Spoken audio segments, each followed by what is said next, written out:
Hi guys, welcome back. In this third part, we're going to look at IRBnet. What is it? What's on there? How do I use it for this particular project? And also a little bonus, where can I get those forms if they're not on IRBnet? We're gonna look into the UTEP IRB website. So let's just get started. Okay, so I will give a little bit of a warning. This video is going to be a little bit longer because I want to provide you with the details that you need to do this correctly, okay?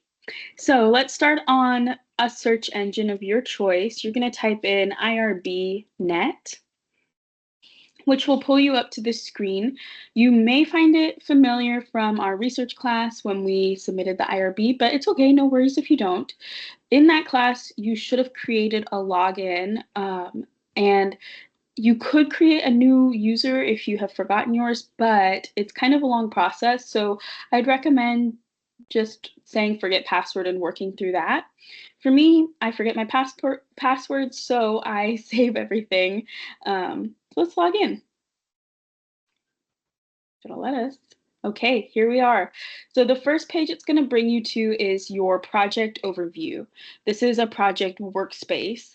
And as the little description says, it shows the ones you have created in the past and the ones that you're currently working on.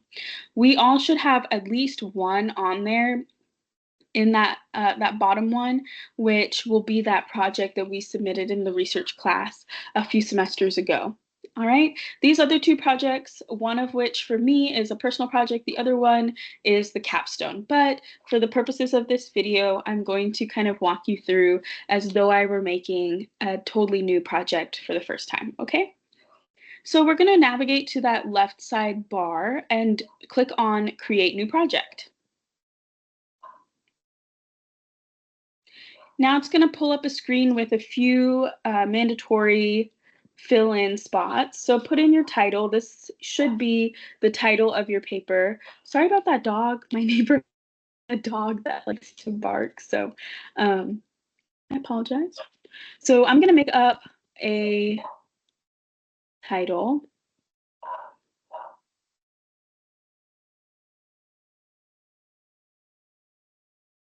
And then make sure you put your name as the principal investigator because you are the principal investigator. And if you'd like to add some keywords, you can, but it's not really necessary. Um, I'll just add some in.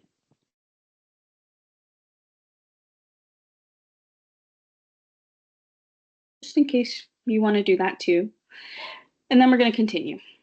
Okay, so now you've created your project and it's going to bring you to your main dashboard, or what they call the designer.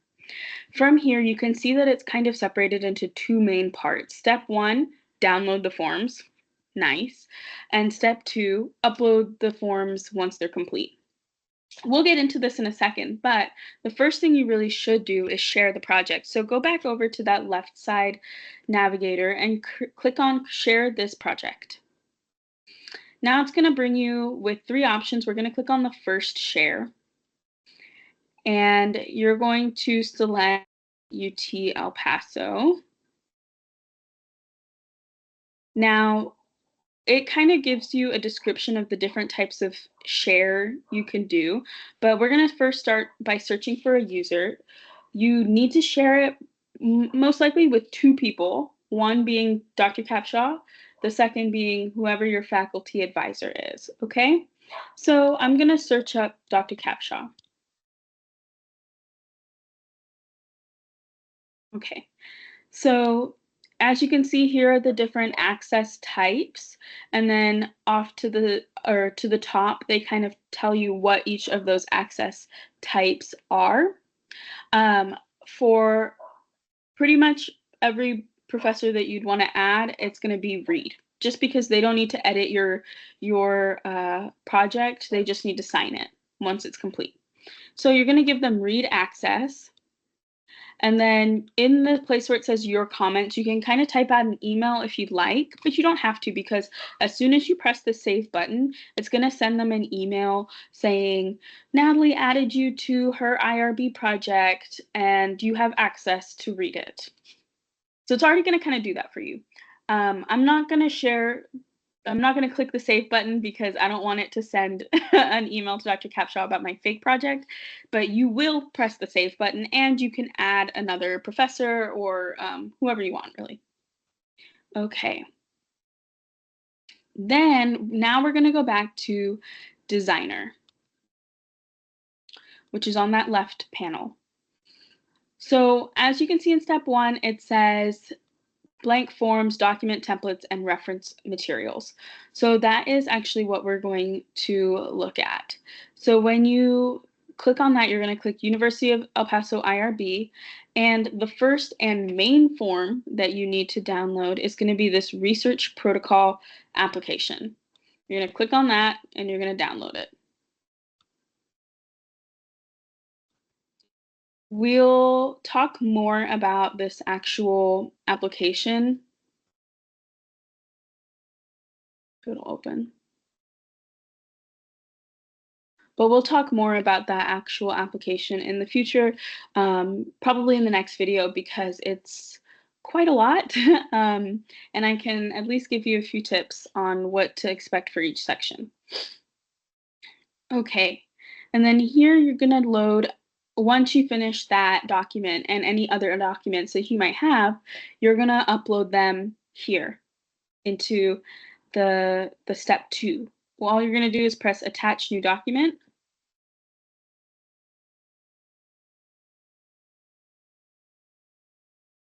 And then, you can attach, I'll just attach my big draft of this chapter.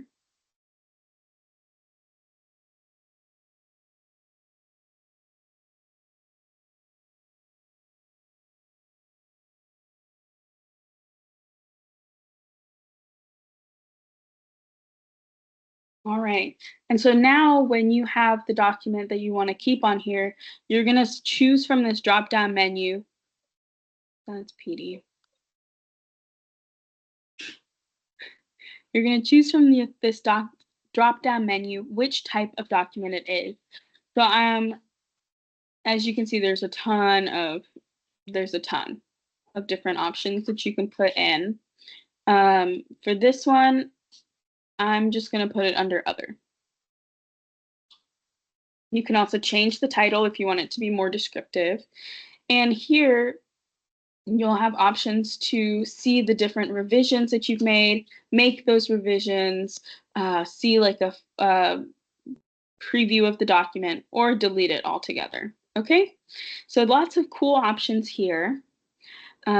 What we also want to do is underneath that, you can see there's this thing that says, there are no training and credential records linked to this page. And there should be, because if you're doing human subjects research, you need to have the city training. Now, my city training had expired, but I know for some people it might still be valid. So take a look at your saved documents, see if you can find that city training and check the date. Otherwise, you might need to redo it. It's an online course free through UTEP, and then you're going to have to link your training records, which is basically your certificate of completion. So to do that, you're going to press link, unlink. And as you can see, I have my UTEP City IRB training here. Here's the document. I'll show it to you.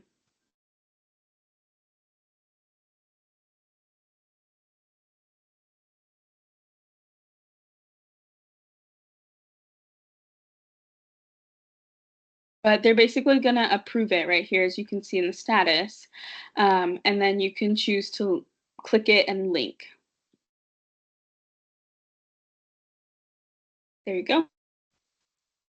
So say, for example, you would like some questions answered, or maybe you haven't even done your city training.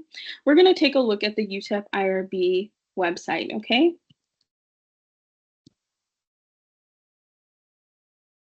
So I just typed in UTEP IRB into the Google search bar, and it brought me to the Human Subjects Research IRB UTEP. As you can see right here is the city training. So if you were to click on IRB city training, it's going to take you to, well, it didn't take you straight there, it took you to the main page, but that's okay.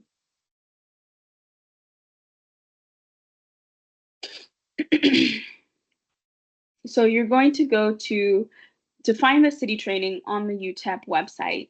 You're going to go to the top bar where you'll see an option to click on the before approval section right here. Okay, you'll click on training. And I have to say, this website is really well set up. It has a lot of information and resources. So it's a good place to go to if you're kind of stuck or if you'd like to know a little bit more about the IRB process. This is a really great resource. So now you're going to click on the city program and you're going to open up the city training guide because it's going to tell you how to like log in and stuff like that. So once you click on the city training, this is where you'll use that document with the instructions to kind of go through it and get your certification if you don't already have it. Okay? Going back to the main page,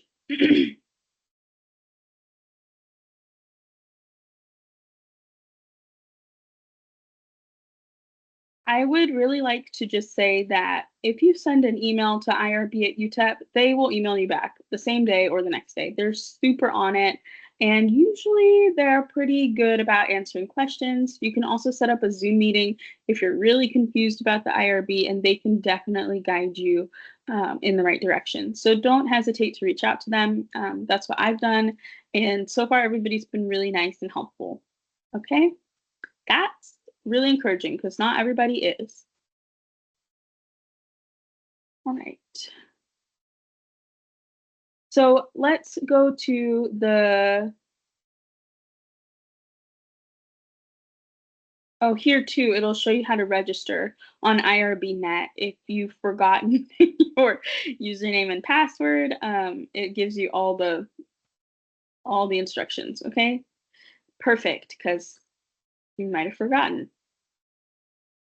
Let's go to IRB information.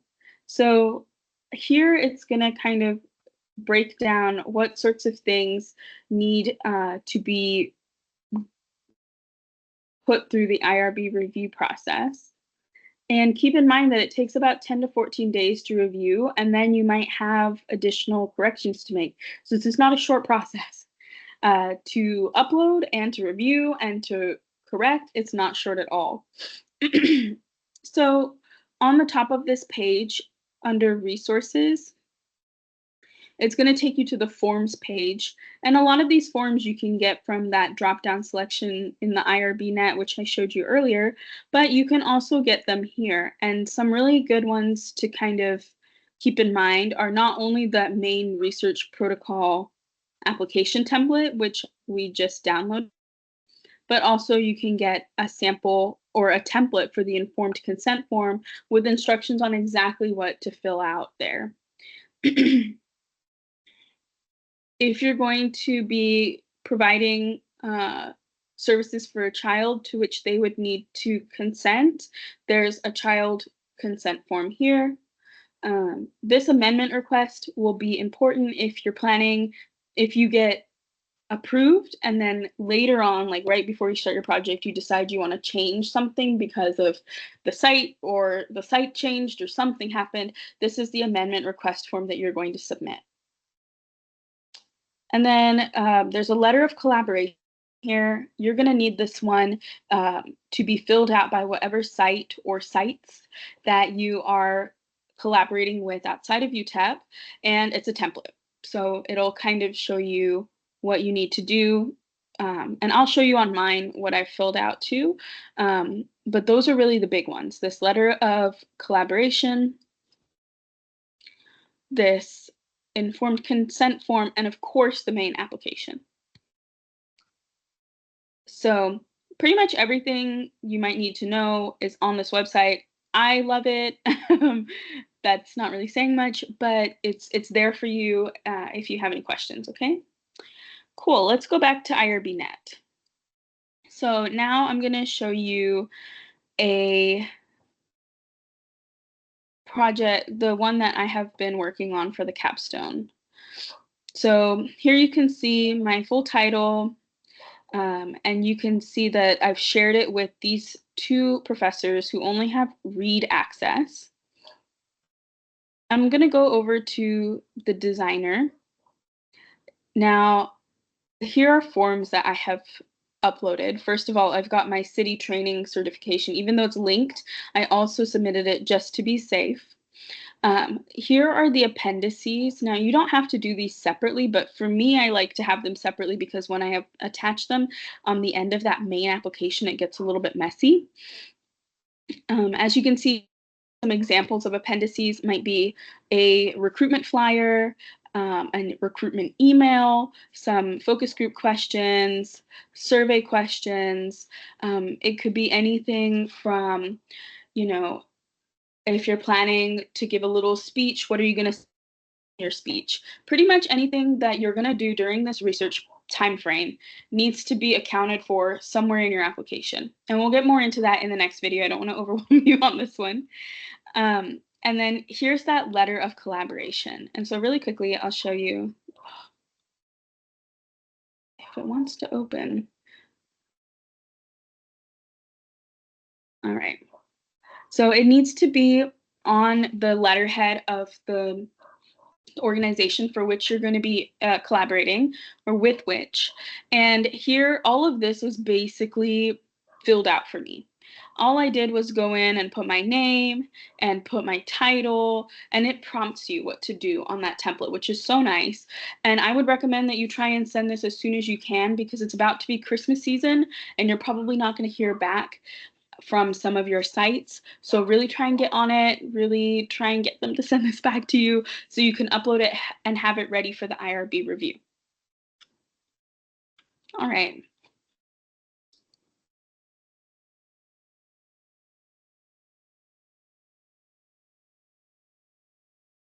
So that's pretty much it. If you need a document, you can also get it from here. Here they've got that letter of collaboration, so you don't have to go to the website. They've also got the informed consent. They've got that child assent. They pretty much got everything you might need here. But again, if you want to take a look at the full document form list, they have that on the website. So I'm going to stop here for this video and continue with the actual IRB form on the next video, as well as maybe some of the letters and things that you might need. So again, sorry for the long video, but I hope it was helpful. I hope that it clarifies a few of your questions. If you have any questions, you can either send me a message or you could leave a comment, I guess, for the video, and then I'll try my best to get the answer for you for next time. All right. Thanks, guys.